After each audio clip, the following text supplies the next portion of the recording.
అందరికీ షాలోం వందనాలు. మీ అందరికీ ప్రత్యేకమైనటువంటి వందనాలు. పరిశుద్ధ గ్రంథంలో కొన్ని విషయాలు మనం నేర్చుకుందాం. ఏంటంటే బైబిల్లో ఒక వాక్యం ఉంది. ఏంటంటే 12 సంవత్సరములు రక్తస్రావణంతో బాధపడుతున్నటువంటి ఒక స్త్రీ పరిశుద్ధ గ్రంథంలో కనపడుతుంది. కానీ పరిశుద్ధ గ్రంథములో రక్తస్రావణ స్త్రీ స్వస్థత నొందాలని ఎక్కడికి వెళ్ళింది చెప్పాలి మీరు. అంటే మీరు మందిరంలో కూర్చున్న వారు కావచ్చు, వినేవారిగా కూడా మీకు ప్రశ్న అన్నమాట. ఇది ఎందుకు వెళ్ళింది అక్కడికి అంటే, మెస్సియా వారు రక్తస్రావణ బాగు చేస్తామని. అలాగనే మత్తయి సువార్తలు ఉంది, మార్కు సువార్తలుగా కూడా ఉంది ఇదే మాట. అనేకమైనటువంటి వైద్యముల చేతగా కూడా సతమతమైందట 12 సంవత్సరముల నుంచి. ఆ విధంగా సతమతం అవుతుంది. చివరికి మెస్సియా వారు అటు నుంచి ఇలా వస్తున్నది ఎరిగి విని అప్పుడు ఆమె పరుగెత్తుకొని ఆ జనములు పడి వెళ్ళిపోతుంది. మెస్సియా వారు అడిగి రాగానే ఏ విధంగా జనం కూడారు, ఒక్కరిద్దరు లేరు, అనేక వేల సంఖ్య అక్కడికి వచ్చేసి ఆయన చుట్టుముట్టారు. అప్పుడు మెస్సియా వారు తన శిశువులు ఆ జనములు పడి వెళ్తూ ఉన్నారు. అప్పుడు ఆ స్త్రీకి ఒక ఆశ కలిగింది. చూద్దాం ముందుగా ఒక వాక్యం చదువుకుందని. మత్తయి సువార్త చదువున్నాను ఒకసారి. మత్తయి సువార్త చూసావునా అమ్మా? 14వ అధ్యాయం 35 వచ్చిన చూడు. 35, 36. 14వ అధ్యాయం 35, 36.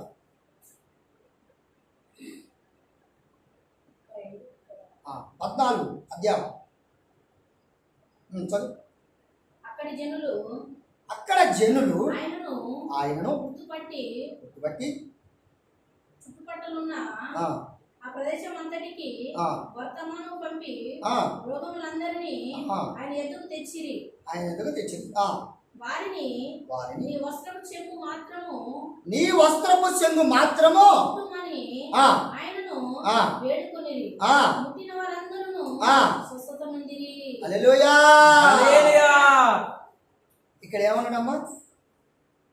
అక్కడ జనులు ఆయన అనేక జనం కూడారు కదా. ఇప్పుడు నేను చెప్పాను కదా, ఒక్కళ్ళిద్దరని లేరు అక్కడ, అనేక జనం కూడారు. కూడి ఏ విషయంలో వచ్చారు ఆడికి అమ్మా? ఏ విషయంలో వచ్చారు ఆడికి? ఇవిడాడి రోగులు కదా, బాధల్లో ఉన్నవారు, కష్టాల్లో ఉన్నవారు, శరీర బలహీనతల ద్వారా ఆరోగ్యం క్షీణించిపోయినటువంటి వారందరిగా కూడా వేల సంఖ్య ఆడికి వచ్చారు కదా. ఆయన అంటున్నారు ఒక మాట, ప్రభువా ఒక్కసారి నీ వస్త్రపు చెంగు తాగితే మేము బాగుపడతామని మేము ఆశపడుతున్నాం, ఒకసారి సెలవు ఇవ్వండి అని ఆయన వేడుకుంటున్నారు. అవునా కాదా? తెల్లందమంచండి. మీ అందరికి ఒక ప్రశ్న. యాషోవ మెస్సియా వారు ఇలా ముట్టితే చనిపోయిన శవం లేచింది. మీకు తెలవటానికి లాజరు చనిపోయి 3 దినాలు అయిపోయింది. అవునా కదా? ఒకే ఒక్క మాట గద్దిస్తే నిద్రిస్తున్నటువంటి లాజరు లేచి వెలుపలికి రా అన్నాడా లేదా? అనగానే ఆగిడా? 3 సంవత్సరాలు అయిపోయింది, అదే 3 రోజులు అయిపోయింది. అప్పటికి 4వ దినం ప్రారంభం అవుతుంది. 3 దినాలు పూర్తిగా అయిపోయినటువంటి శవాన్ని పట్టుకొని యాషోవ మెస్సియా వారు రావడం లేచిరా అంటాడు. లేనగానే ఏమైంది? లేచి బయటకు వచ్చేస్తున్నాడు. మరి ఇక్కడ ఉన్నటువంటి వారేంటి? మరి అనేకమైనటువంటి వారు అక్కడ కూడి ఆయన ఏం కోరుకుంటున్నారు? ప్రభువా నీ వస్త్రపు చెంగు మాత్రం మమ్మలను తాకనివ్వయ్యా, ముట్టుకొని అయ్యా. ముట్టుకుంటే ఏమవుతామట? మేమందరము బాగుపడతామని ఆశపడతామయ్యా. పరమ తండ్రికి స్తోత్రం. ఒక విషయం మనం గమనించాలా ప్రియమైనటువంటి వాళ్ళారా. మనం గమనించేది ఏంటంటే 2 విషయాలు ఉన్నాయి. యాషోవ మెస్సియా వారు ముట్టితే చాలు అన్నాడు కదా, తర్వాత బైబిల్లో చాలా విషయాలు ఉన్నాయి. అలాగనే కానాను స్త్రీగా కూడా బిడ్డ కోసం నా బిడ్డ కోసం ఒక మాట సెలవు ఇవ్వండి. మాట మీద ఆశపడినటువంటి వారు ఉన్నారు. కొందరు వస్త్రాలను ముట్టుకున్నట్టుకుని ఆశపడి ఉన్నారు.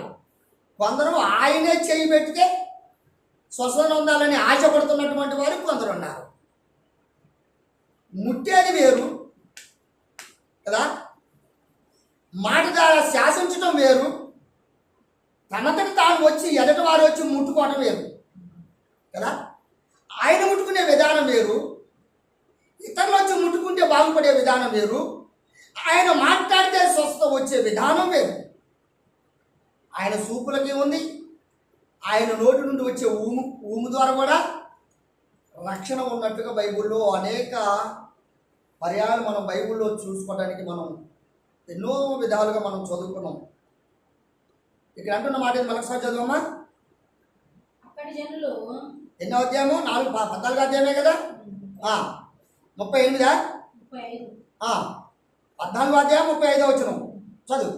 అక్కడ జనులు గుర్తుపట్టి అక్కడ జనులు అనేక జనులు ఆయన గుర్తుపట్టి చుట్టుపక్కలనున్న ఆ ప్రదేశమంతటికి వర్తమానము పంపి రోగులందరినీ హల్లెలూయా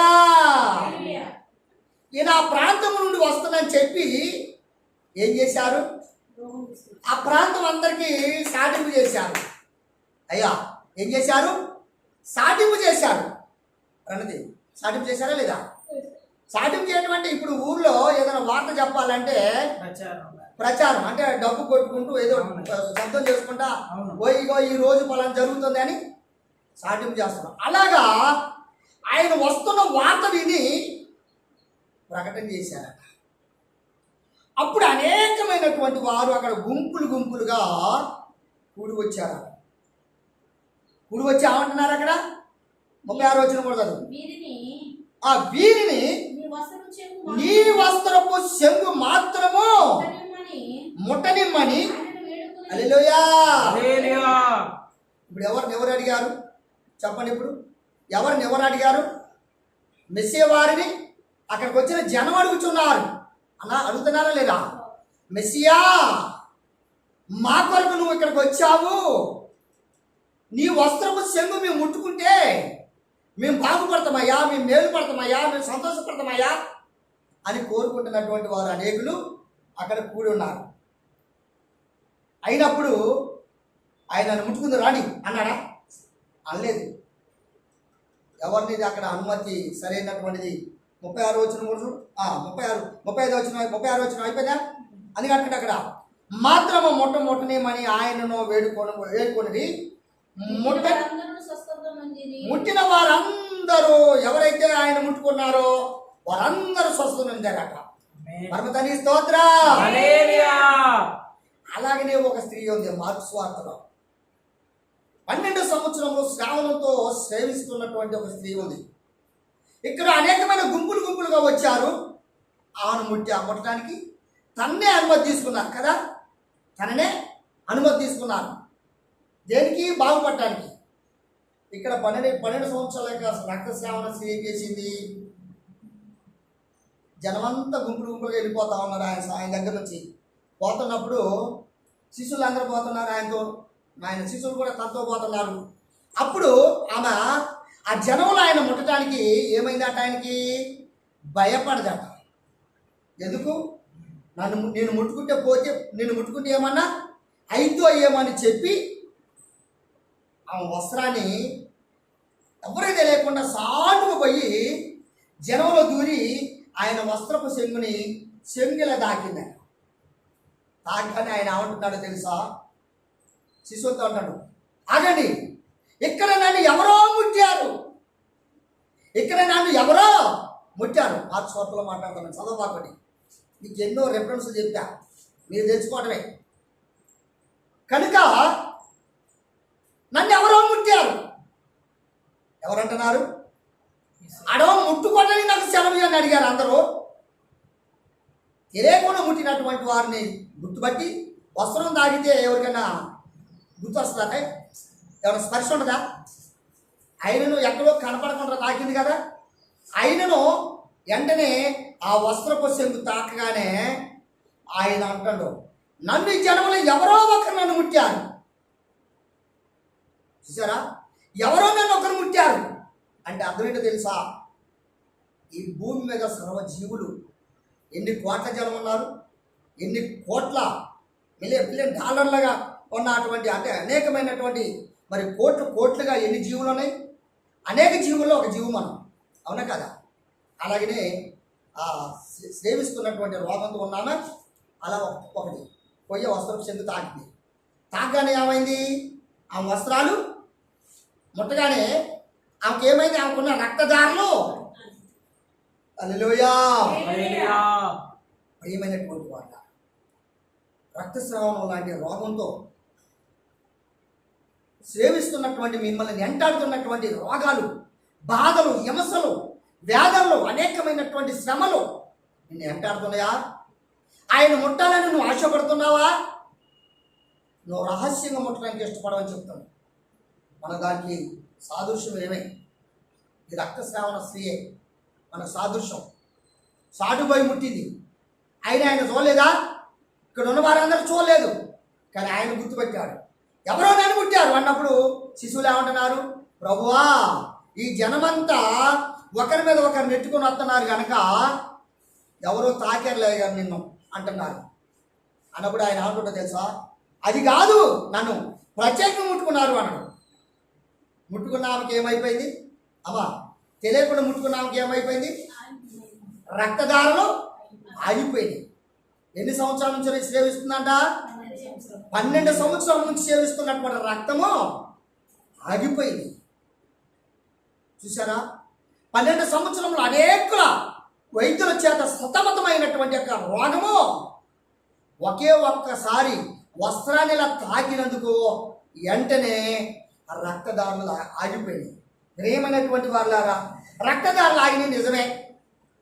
అసలు ఆయన ముట్టుకోమని ఆశించేవారు కొందరు, అనేక రకరకాలుగా ఉన్నది కదా. ఆయన ముట్టుకునేది వదిలిపెట్టి ఆయన వస్త్రాన్ని ఎందుకు ముట్టుకున్నారు? అసలు వస్త్రానికి సంబంధం ఏంటి? వస్త్రాల్లో ఉన్నటువంటి అసలు మనకి ఏంటి రుజువు? వస్త్రాలతో వచ్చే అటువంటి అవసరం ఏంటి అసలు మనకి? చూద్దాం ఒకసారి. సంఖ్యాకాండము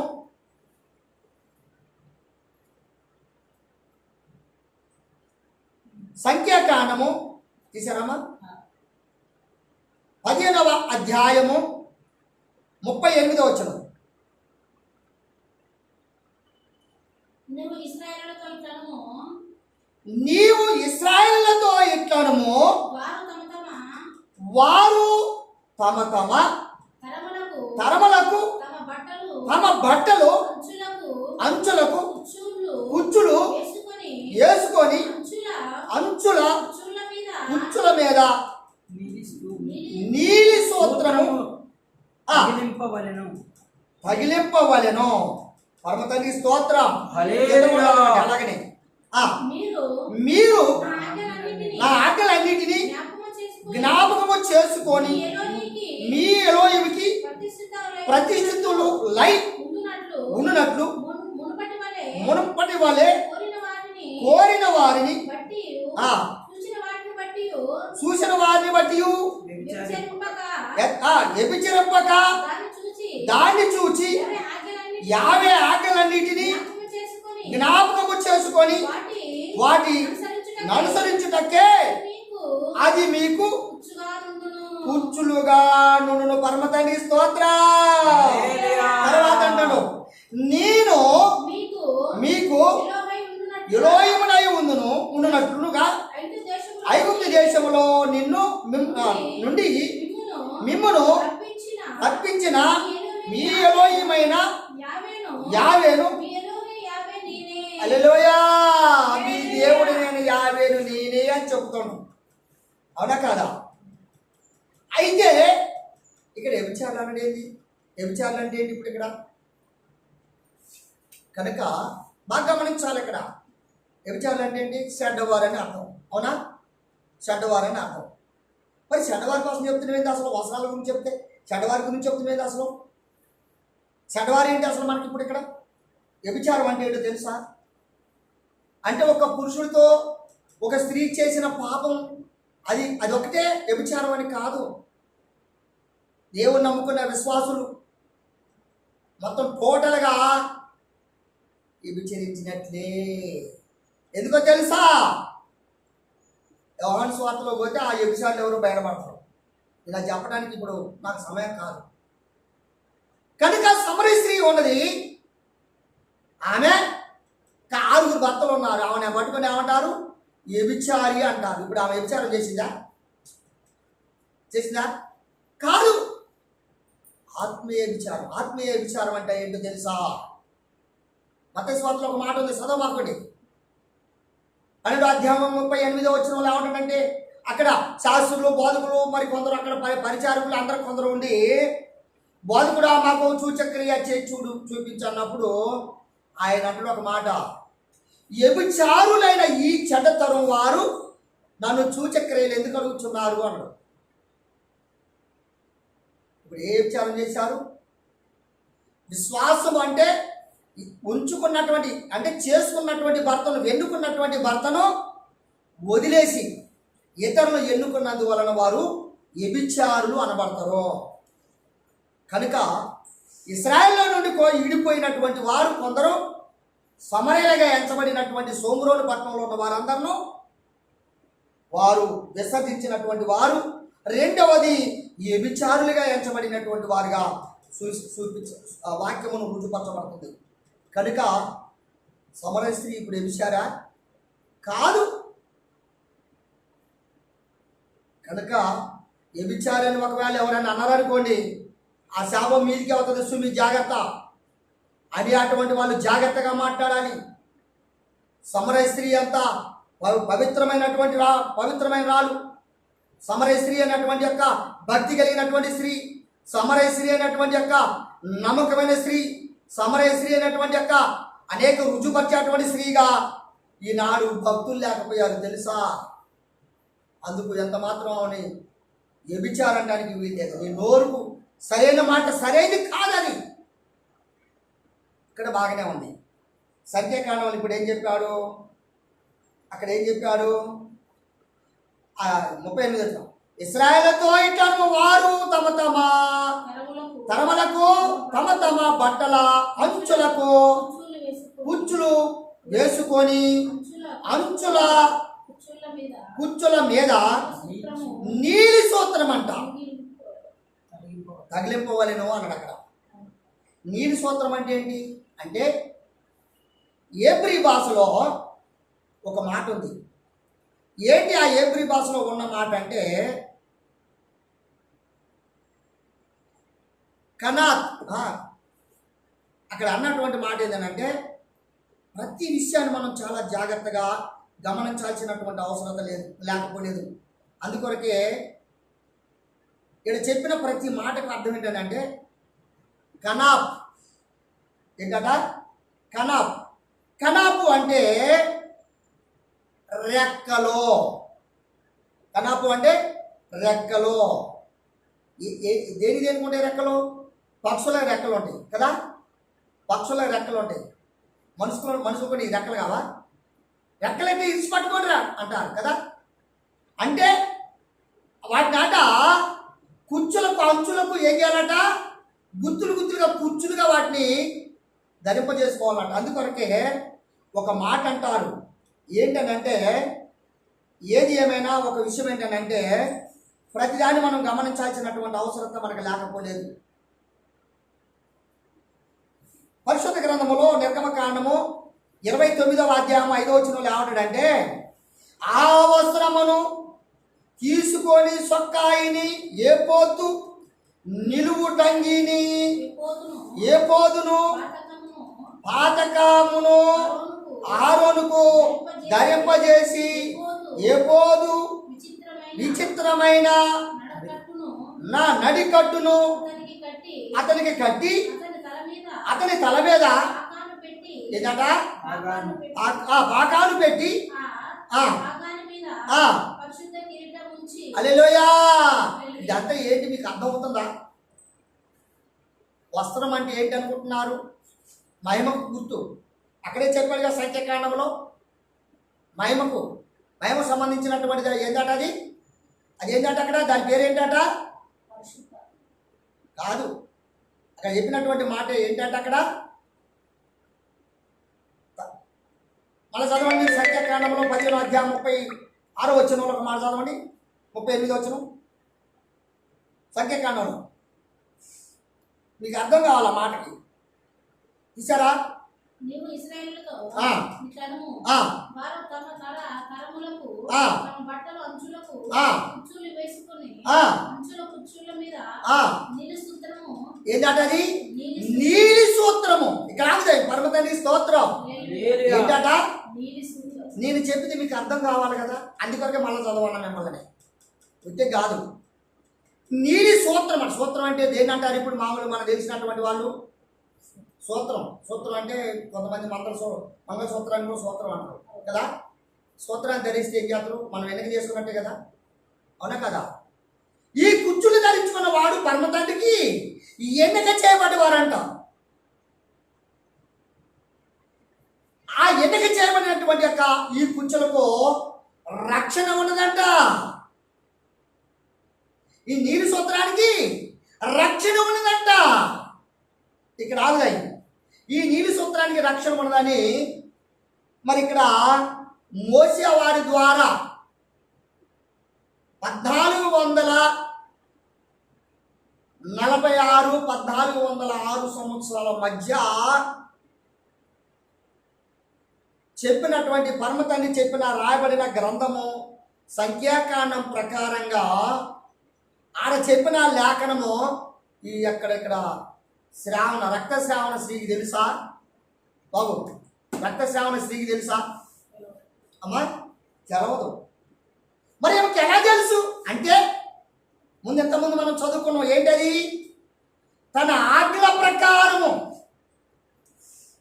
ఎక్కడ చదువుకున్నాం మనం? అది ఎక్కడ చదువుకున్నాం చెప్పండి అమ్మా? ఎస్. తన ఆజ్ఞలను సమస్తమును తన వాక్యమును అనుసరించి తన యందు విశ్వాసంలో కొనసాగినటువంటి వారికి ఆ వస్త్రము రక్షణ వస్త్రముగా ఉంటుందంట. ఆ రక్షణ ఆ వస్త్రము అనేకులను సంతోషపరిచే వస్త్రముగా ఉంటుందంట.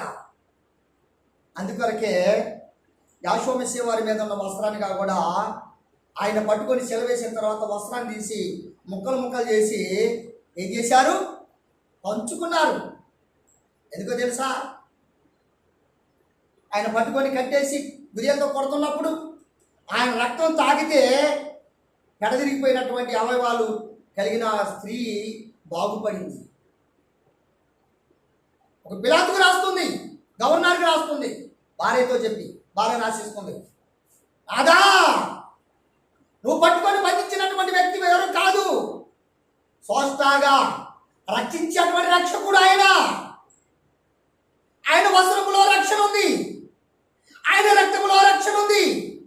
ప్రతిష్ఠింపబడినటువంటి యొక్క వస్త్రం అది, ప్రతిష్ఠింపబడినటువంటి రక్తం అది, ప్రతిష్ఠించబడినటువంటి యొక్క వెనుకబడినటువంటి శరీరము గనక ఆ శరీరానికి నువ్వు శిక్ష వేయటానికి నీకు ఏం లేదు, అర్హత లేదయ్యా. దయచేసి గమనించి ఆయన మీద నువ్వు ఆరోపణ చేసిన దానికి శిక్ష వేయటానికి నీకు సరైనటువంటిది కాదు అని చెప్పి లేఖ రాస్తే అమ్మా అయిలారా లేఖ చదివి అప్పుడు అంటాడు, ఇతనిలో ఏ నేర ఆరోపణ నాకు కనపట్లేదు కనుక ఇది యొక్క పాపము నా మీద నా పిల్లల మీద ఉండకూడినట్లు చేతులు కడుక్కున్నారట. ఆయన ఒక ఆజ్ఞ ఒక మాట చెప్పడానికి చేతులు కడుక్కున్నాడట. చూసారా? భయపడ్డాడట. చూసారా? అలాంటి పవిత్రుడి యొక్క ఈ యొక్క వస్త్రాన్ని మహిమ వస్త్రం, అలాగనే ఏ వస్త్రం అట? నీలి సూత్రమైన వస్త్రం అంట. అంటే ఎన్నిక చేయబడే వస్త్రం అంట, ఎన్నిక చేసినటువంటి వస్త్రం అంట. ఆ వస్త్రములో రక్షణ ఉంది. ఆ వస్త్రములో నిన్ను కాపాడే కాపుదల ఉన్నట్లుగా అక్కడ కనపడుతుంది. అందుకొరకు ఏమా ఆజ్ఞానుసారంగా అదే ఉన్నటువంటి యొక్క ధర్మ నిధులు ఏవైతే ఉన్నాయో, ధర్మశాస్త్ర ప్రకారం ఏదైతే చెప్పబడి ఉన్నాయో వాటి ప్రకారము ఆ ఎరిగినటువంటి గోత్రములో పుట్టినటువంటి ఈ యొక్క రక్తస్రావణ స్త్రీ. ఆ ధర్మం ఎరుగున్నది కనుకనే ఆ మాట గుర్తుపట్టి ఆమె సాటును వెళ్ళి ఆ వస్త్రాన్ని ఏం చేసిందట, భయంగా పోయి వస్త్రాన్ని ఇలా తాకిందట. ప్రేమని చూసారా, అది ప్రతిష్ఠితమైనటువంటి వస్త్రము, అది రక్షణ వస్త్రము, అది బతికించే వస్త్రం. తెలుసా సంగతి? అటువంటి వస్త్రము ఆ స్త్రీకి అర్థమైంది. చూసారా, ఎప్పుడో పురాతన కాలంలో ఉన్నటువంటి యాషువా మెస్సీయ వారు ప్రవక్తలతో పలికి నడిపించినటువంటి లేఖనము మరి ఎవరికేం తెలుసు?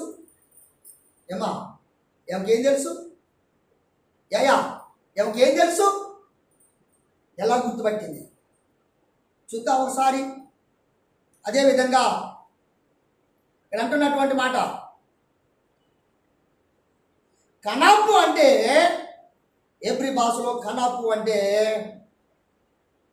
రెక్కలు, లేక రక్షణ రెక్కల అంచులు అని అర్థం. ఇప్పుడు సృష్టికర్త ముట్టినట్ట ఇప్పుడు ఆయన ముట్టాడు, అందుకు ఆమెకు రక్షణ వచ్చింది, అందుకు ఆమెకు రక్షణ పెరిగింది. ప్రియమైనటువంటి వాళ్ళారా, మనం ఎందుకు ఎరగట్లేదు? మనం ఎందుకు గుర్తు తెచ్చుకోవట్లేదు? మనం ఎందుకు దాన్ని గ్రహించలేకపోతున్నాము? మనం ఎందుకు దాన్ని మనము రుజువు చేయలేకపోతున్నాము? మనం ఎందుకు దాన్ని మరి పట్టుకొని ఇతరులకు చూపించలేనటువంటి అరుజులుగా మనం ఎందుకుంటున్నాము అనే విషయాన్ని మనము జాగ్రత్తగా మనము గమనించకపోతే ఏ మాత్రమైనను మనకి ఏమన్నా రుజువు ఉందా? ఒక మాట చదువుకుందాం చూడండి. అదేవిధంగా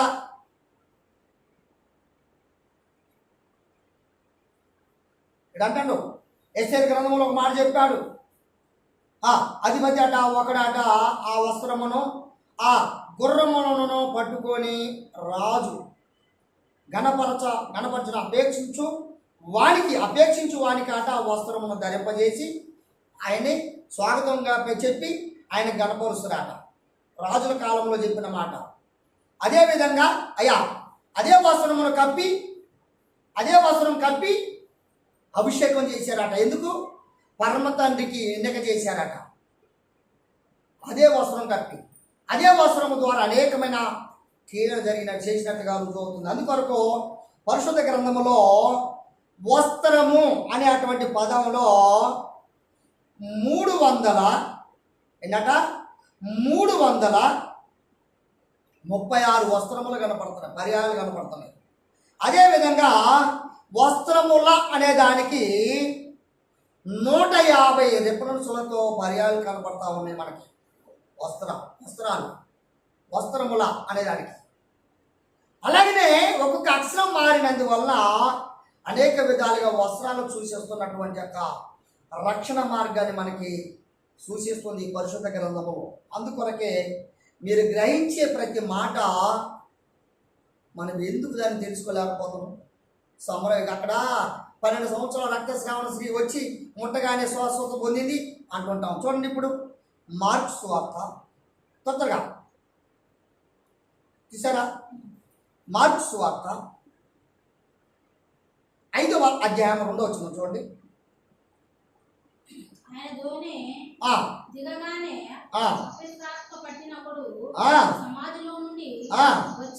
వచ్చి ఎదురుపడెను. వారు సమాధులలో ఎక్కడమ్మా? 27 వచ్చిన 27 నుంచి ఎక్కడ? 5వ అధ్యాయం 27 వచనం నుండి. మార్కు సువార్త 5వ అధ్యాయం 27 వచనం. ఆమె యాషువను గూర్చి విని నేను ఆయన వస్త్రములు మాత్రము ముట్టిన బాగుపడుతుంది అనుకొని జన సమూహములో ఆయన వెనుకకు వచ్చి ఆయన వస్త్రము ముట్టెను. వెంటనే హల్లెలూయా, ఇప్పుడే చెప్పుకున్నాం కదా. తర్వాత 29 కూడా చదవండి. వెంటనే వెంటనే ఆమె రక్తదారులు కట్టెను కనుక తన శరీరంలోని ఆమె శరీరములోని ఆ బాధ ఆమె బాధ నివారణమైందని నివారణ అయిందని. గ్రహించుకొనెను. హల్లెలూయా. హల్లెలూయా. ఇప్పుడు ఏం జరిగింది చెప్పండి? పుట్టిన వెంటనే ఆమెలో ఉన్నటువంటి బాధ అంతా నివారణ. నివారణ అయిందట. ఆవులు ఉన్నటువంటి భారం అంతా నివారణ అయిపోయిందట. ఆవులు ఉన్నటువంటి యొక్క అనేక బరువు హింస అంటే వేదన ఏమైపోయిందట? నివారణ జరిగిందట. ప్రియమైనటువంటి వాళ్ళ చూడండి, అదే 6వ అధ్యాయము, అదే 6వ అధ్యాయము చూసారా, 56 వచనం చూడండి. 6వ అధ్యాయం 56వ వచనం లాస్ట్ వచ్చిన అదే గ్రామములోను పట్టణములోను పల్లెల్లోను ఆయన ఎక్కడ ప్రవేశించును అక్కడ జనులు రోగులను సంత వీధుల్లో నుండి ఉంచి వారిని ఆయన వస్త్రము శంగు మాత్రము ముట్టనిమ్మని ఆయనను వేడుకొనిరి. ఆయనను ముట్టిన వారందరూ హల్లెలూయా. అక్కడ అనుమతి తీసుకొని పొందారు, అవునా కదా? ఇక్కడ రక్తస్రావణ స్త్రీ ఏం చేసింది? అనుమతి లేకుండా పొందింది. ప్రియమైనటువంటి వారులారా, యాషోవా మెస్సీయ దగ్గరికి రావడానికి మీకు అనుమతి అవసరం లేదు. లేకపోతే మీకు ఇష్టమైతే, ఏ పనికైనా మీకు ఇష్టమైతే ఆయన అనుమతి తీసుకోండి. ప్రభువా, నీ యొక్క వస్త్రపు చెంగు ముట్టాలని, నాలో ఉన్న భారమంతా తొలగిపోవాలని, నాలో ఉన్నటువంటి బరువంతా పోవాలని, నాలో ఉన్న సమస్య పోవాలని, నాలో ఉన్నటువంటి అనేకమైనటువంటిది తొలగిపోవాలని నీ వస్త్రమును తాకాలని ఇష్టపడుతున్నానయ్యా. ఈరోజు ఇష్టపడుతున్నారా? ఈరోజు అడుగుతున్నారా? ఒకవేళ అడగాలని మీరు సమర్పణ కలిగి ఉన్నారా? మెస్సీ దగ్గర రావాలా వద్దా? అయ్యా తరకాలనుకున్నప్పుడు మెస్సీ దగ్గర రావాలా వద్దా? రావాలి కదా. ఇవాళ నేను అనేకమైన వాళ్ళకి ఫోన్లు చేస్తూ బజ్జీలు ఆడుతూ రాండి అంటే ఒకరు ప్రయాణం పెట్టుకుంటారు, ఒకరు ఉద్యోగాలు చూసుకుంటారు, ఒకరు సొంత పనులు చూస్తారు, కొందరు వ్యాపారాలు చూస్తున్నారు. కారణం నీ స్వనామం.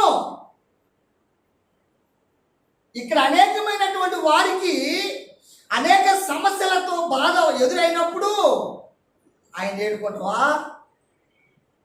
అయినా ఏంటి అవివేకం, ఏంటి ఆ వివేకం?